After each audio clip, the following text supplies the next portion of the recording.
This is my project, Incident Memory Agent.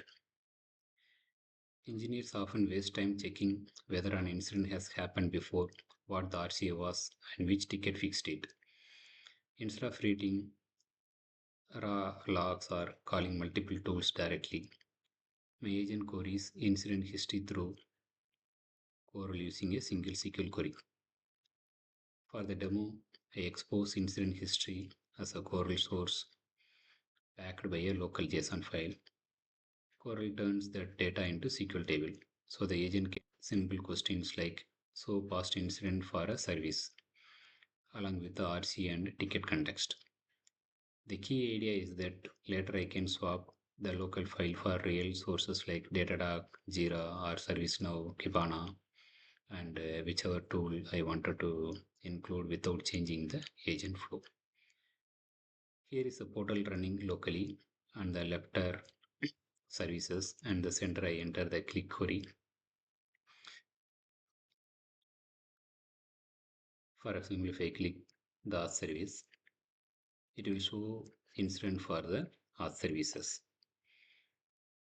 The app generate the SQL query, send it through Coral, and Coral returns the matching incident as a structured rows. Then the analysis panel summarizes whether this happened before, the likely root cause, and which ticket to check. This keeps the agent grounded on the compact structured data instead of wasting tokens on raw source payload. What makes Coral important here is that it acts as the query layer between the agent and the enterprise data.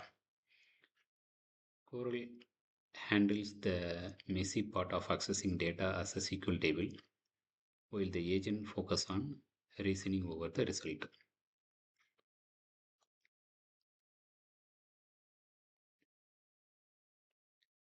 And here we have our architecture.